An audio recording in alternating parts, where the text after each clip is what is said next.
Pagi saudara-saudara sekalian, mari kita mulai dalam doa. Ya Bapa, kami mengucap syukur karena firman-Mu adalah firman yang hidup, yang terus berbicara kepada kami, merubah kami, memberikan kami kekuatan, penghiburan agar kami bisa terus hidup sesuai dengan kehendak-Mu. Bentuk kami hari ini ya Bapa. Berikan kami kuasa Roh Kudus-Mu agar kami bisa hidup memuliakan-Mu. Dalam nama Tuhan Yesus, Juru Selamat kami yang hidup, kami berdoa dan mengucap syukur. Amin. Selamat pagi Bapak Ibu saudara sekalian. Kalau saudara punya anak-anak waktu mereka mulai beranjak remaja atau dewasa, seringkali pasti mereka akan mulai bertanya-tanya. Kenapa kita harus seperti ini? Atau kenapa kita tidak boleh berlaku seperti itu? Mulai pasti mereka berpikir tentang kode moralitas dan etika kehidupan. Kalau mereka besar di gereja, mulai mereka bertanya-tanya, kenapa firman Tuhan berkata seperti ini? Kenapa orang Kristen tidak boleh melakukan hal itu? Menanyakan hal-hal ini sebenarnya sesuatu yang baik, saudara sekalian. Apalagi karena kita hidup di dunia yang punya kode moralitas yang berbeda dengan apa yang diajarkan oleh firman Tuhan. Budaya yang begitu kontras dibandingkan dengan apa yang dikehendaki oleh Tuhan. Tapi ingat saudara sekalian, ini bukan hanya masalah perbedaan antara firman Tuhan dan budaya barat. Kekontrasan ini juga kita bisa lihat di dalam budaya timur juga. Ada juga hal-hal di budaya timur yang tidak sesuai dengan firman Tuhan. Jadi dimanapun kita berada, saudara sekalian, kita dipanggil untuk hidup berbeda. Berbeda dengan budaya kita. Inilah salah satu tantangan yang paling berat bagi kita semua dan lebih lagi bagi anak-anak muda sekarang. Bagi saudara-saudara sekalian yang punya anak-anak remaja, mungkin mereka pernah bertanya kepada saudara, kenapa kita tidak boleh hidup seperti ini? Kenapa kehidupan seksual seperti ini salah? Apakah kita jahat dengan orang-orang yang tidak sependapat dengan kita? Apa jawaban yang saudara berikan? Coba bayangkan situasi di mana saudara ditanyakan, kenapa kehidupan seks hanya secara eksklusif untuk kehidupan pernikahan antara suami dan istri? Atau mungkin ditanyakan, kenapa kita harus memaafkan? Atau kenapa kita tidak boleh menjelek-jelekan orang lain? Kalau jawaban kita adalah, ya memang begitu, nggak ada alasannya, pokoknya nurut aja. Saya rasa seringkali jawaban seperti ini tidak akan memuaskan. Malah membuat mereka berpikir bahwa aturan-aturan atau kode moralitas yang ada di Alkitab hanyalah seperti tradisi-tradisi kuno, tanpa tujuan, tanpa alasan, tanpa dasar. Tapi kalau begitu apa jawabannya? Apa jawaban yang benar? Kenapa kita perlu ikuti kode moralitas yang ada di dalam Alkitab? Nah, sekalian ini pertanyaan yang akan dijawab oleh bagian firman Tuhan kita hari ini. Dan bagian firman Tuhan kita hari ini memberikan kepada kita 3 alasan yang penting. Ini alasan yang pertama, saudara sekalian. Dunia di mana kita ada sekarang hanyalah sementara. Sekarang kita menunggu dunia yang akan datang. Ada kehidupan yang akan lebih baik dari kehidupan di dunia yang fana ini. Dan ada hal-hal yang tidak akan punya bagian di dunia yang akan datang. Hal-hal yang akan dibinasakan oleh Tuhan. Malah hal-hal ini yang adalah penyebab datangnya murka Allah. Hal ini disebut sebagai hal-hal duniawi di ayat ke-5. Karena hal-hal ini tidak punya tempat di dunia yang akan datang, di kerajaan Allah yang akan datang. Karena itu ayat ke-5 berkata, karena itu matikanlah dalam dirimu, matikanlah segala sesuatu yang duniawi. Yaitu percabulan, kenajisan, hawa nafsu, nafsu jahat, dan juga keserakahan yang sama dengan penyembahan berhala. Semuanya itu mendatangkan murka Allah atas orang-orang durhaka. Inilah saudara sekalian hal-hal yang perlu dimatikan. Karena inilah hal-hal yang akan dihancurkan oleh murka Allah.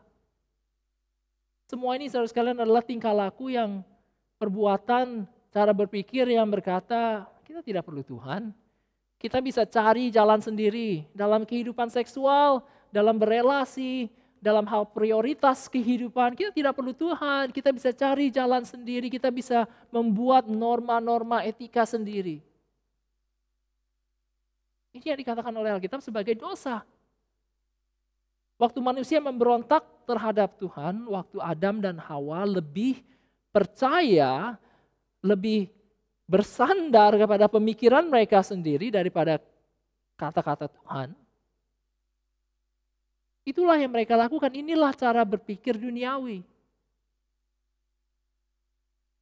Dan cara berpikir seperti ini, gaya hidup seperti ini tidak punya tempat di dunia yang akan datang.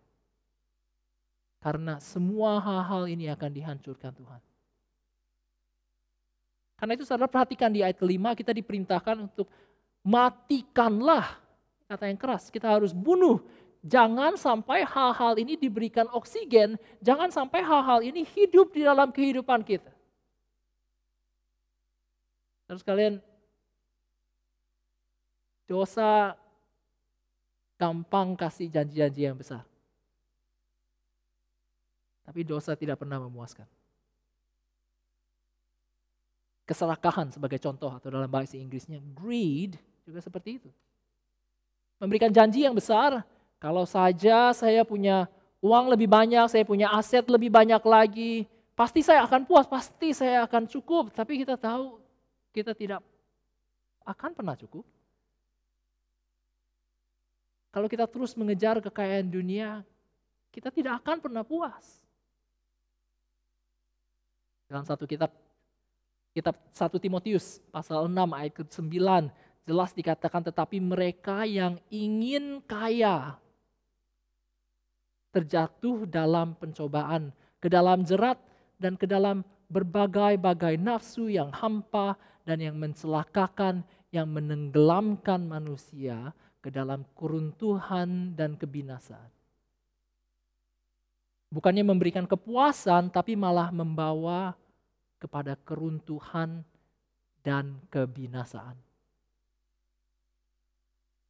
Karena itu Rasul Paulus menambahkan keserakahan, greed, kehidupan yang mengejar kekayaan dunia itu sama dengan menyembah berhala. Karena bukannya bergantung kepada Tuhan, keserakahan membuat kita bersandar pada kekayaan dunia. Malah seringkali orang-orang menggunakan Tuhan untuk mendapatkan kekayaan, jadinya Tuhan hanya menjadi pembantu, pelayan. Dan yang benar-benar berkuasa, yang benar-benar disembah, yang benar-benar dipercayai, itu adalah kekayaan dunia.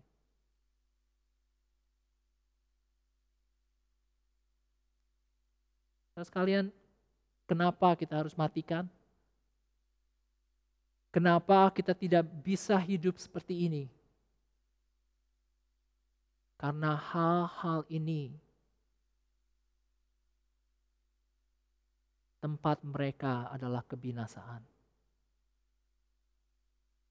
Seperti kalau saudara sedang duduk di satu perahu, kalau ada ombak yang besar, kan pasti kita pegang perahu itu dengan ketat supaya kita nggak jatuh, supaya kita tidak terlempar. Tapi kalau saudara sekalian, tapi kalau perahunya bocor, kalau perahunya sedang tenggelam, pasti kita tidak akan pegang perahu itu, benar bukan? Pasti kita akan lepas, kita akan tinggalkan. Karena kalau kita mengikat diri dengan perahu yang sedang tenggelam, ya kita pun juga akan tenggelam. Terus kalian, hal-hal ini yang dikatakan oleh Tuhan untuk kita matikan adalah hal-hal yang sedang tenggelam. Mereka tidak punya tempat di dunia yang baru. Karena itu firman Tuhan berkata kepada kita hari ini, matikanlah. Dan di ayat ke-8, buanglah hal-hal ini.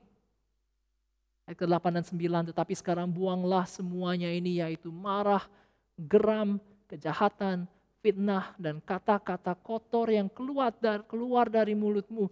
Jangan lagi kamu saling mendustai, karena kamu telah menanggalkan manusia lama serta kelakuannya. Ada alasan yang kedua, saudara sekalian. Ini alasan yang kedua. Kita mau hidup mengikuti kode moral yang diajarkan oleh firman Tuhan karena kita punya identitas yang baru. Kita tidak lagi seperti dahulu. Di ayat ke-7 saudara sekalian, mari kita lihat bersama. Dahulu kamu juga melakukan hal-hal itu ketika kamu hidup di dalamnya. Waktu kamu hidup di dalam dosa, dalam pemberontakan terhadap Tuhan. Tapi ini saudara sekalian adalah dahulu. Ini identitas kita yang dahulu. Ini manusia yang lama. Tapi firman Tuhan berkata kepada kita hari ini, sekarang kita punya identitas yang baru. Dan tema saudara sekalian, tema siapa kita, tema identitas ini penting sekali di pasal ketiga kitab Kolose. Kita harus mengerti dengan jelas siapa identitas kita. Itu yang Tuhan inginkan dari kita. Karena inilah paradigma moralitas di dalam Alkitab.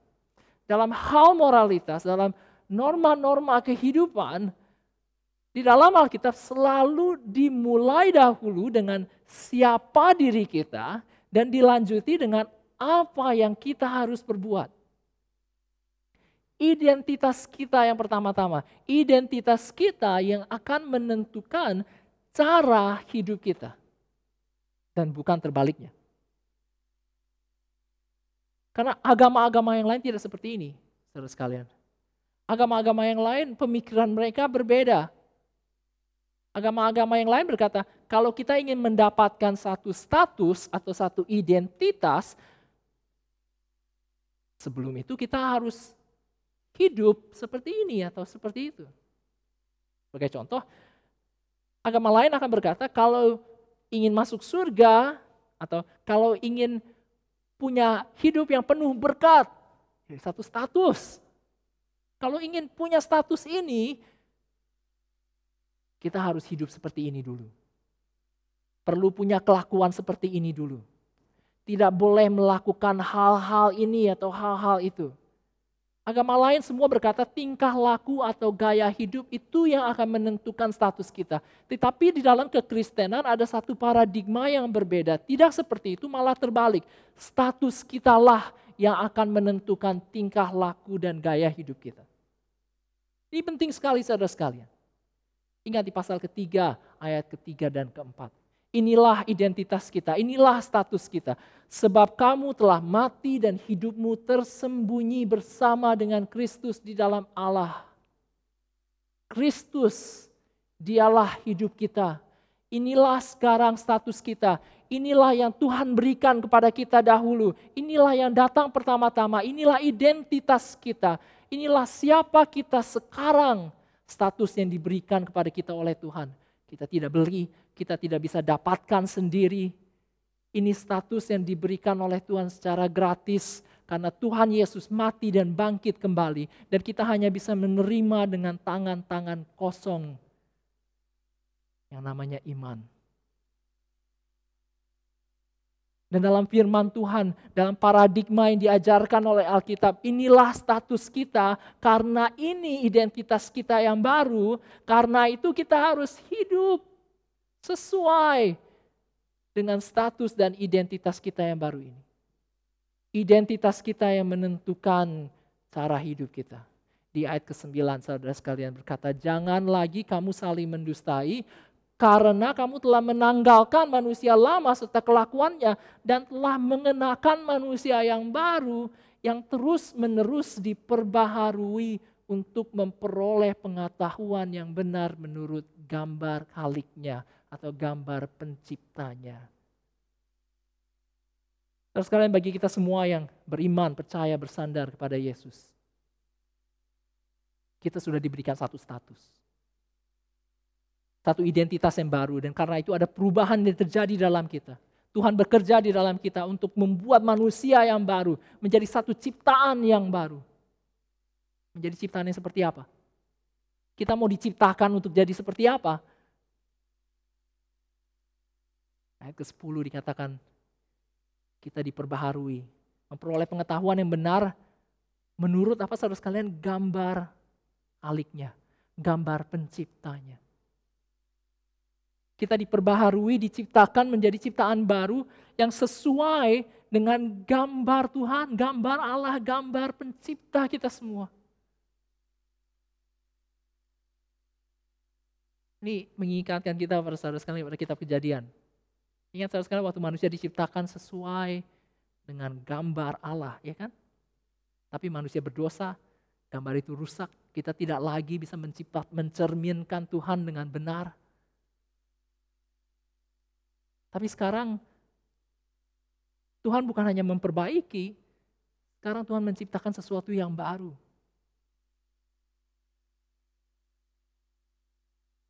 Jadi hal-hal yang gak sesuai dengan gambar Allah, hal-hal yang tidak sesuai dengan karakter Allah, tidak lagi bisa menjadi bagian kehidupan kita sekarang. Kadang-kadang saya lihat video-video seperti ini di YouTube, orang-orang yang punya keterampilan yang bisa membuat balok kayu menjadi sesuatu yang begitu indah. Kayu yang begitu besar saudara sekalian untuk menjadi satu pahatan atau ukiran yang indah. Saudara bayangkan banyak sekali yang harus dibuang, ya kan?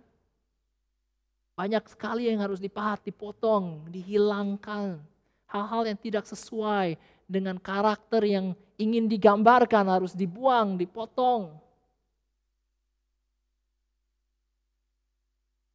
Saudara sekalian, norma-norma kehidupan yang diajarkan oleh firman Tuhan, itu bukan tradisi buatan manusia, bukanlah peraturan yang dibuat oleh Tuhan dengan sembarangan.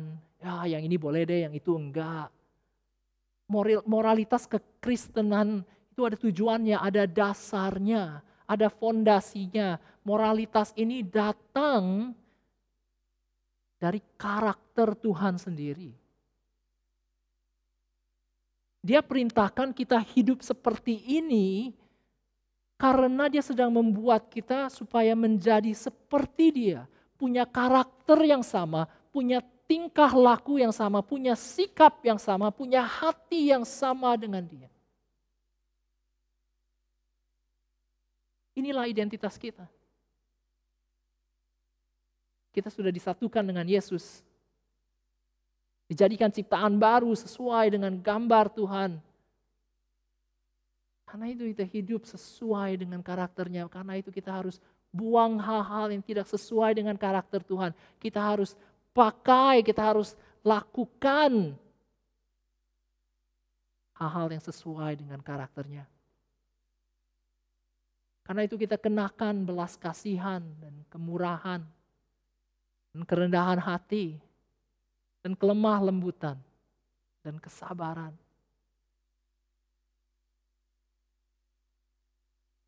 Saudara sekalian, kenapa kita harus saling mengampuni?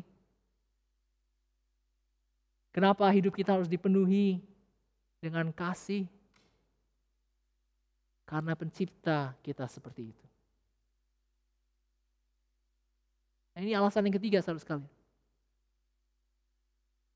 Kenapa kita mau mengikuti norma-norma kehidupan yang Tuhan ajarkan? Karena kita punya Tuhan yang mengasihi kita. Terus sekali lihat di ayat ke-12. Bagaimana kita disebut di sana? Kita dipanggil orang-orang pilihan Allah yang dikuduskan dan dikasihinya. Tuhan yang memberikan kepada kita kode moralitas, norma-norma kehidupan. Bukan Tuhan yang gak peduli dengan kita. Dia sudah mengasihi kita, sudah ada buktinya. Buktinya di kayu salib saudara sekalian. Karena itu waktu Tuhan berkata, ampunilah saudaramu. Ingat Tuhan mengasihi kita, perintahnya itu baik untuk kita. Waktu Tuhan berkata, jangan punya kehidupan seks di luar pernikahan.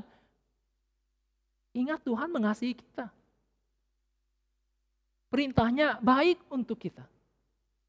Waktu Tuhan berkata, jangan mengejar kekayaan dunia. Jangan bergantung dan bersandar kepada hal-hal seperti ini. Ingat, Tuhan mengasihi kita. Perintahnya baik untuk kita. Anak-anak saya sekarang sudah mulai besar, mereka sudah bisa mulai buka pintu mobil sendiri. Jadi kita harus ajarin mereka, jangan buka pintu mobil sendiri. Harus tunggu sampai kita udah berhenti, dan daddy bilang boleh buka, baru boleh buka. Tentunya mereka tanya, kenapa daddy? Kenapa? Sebagai orang tua saya harus kasih tahu mereka. Karena berbahaya, karena kamu bisa menimbulkan kecelakaan. Tapi yang paling penting saudara sekalian, saya harus terus ingatin kepada mereka, peraturan ini baik bagi mereka. Diberikan untuk kebaikan mereka, untuk keamanan mereka. Karena mami dan daddy menyayangi mereka. Itu yang saya harus terus ingati. Saudara sekalian, tantangan kehidupan modern ini besar. Dan seringkali membuat kita ragu apakah lebih baik mengikuti norma-norma kehidupan dunia, cari jalan sendiri. Tapi ingat saudara sekalian, dunia ini hanya fana, ada dunia yang akan datang. Kehidupan dosa akan binasa. Jangan pegang kehidupan seperti itu, karena kehidupan itu akan tenggelam. Dan kita punya identitas yang baru diperbarui sesuai dengan gambar Allah, dan ingat, Tuhan mengasihi kita. Perintahnya benar-benar baik untuk kita. Mari kita berdoa bersama.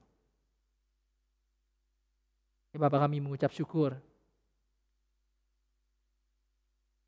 Walaupun kehidupan dunia ini penuh dengan tantangan, kami tahu Engkau tidak pernah meninggalkan kami.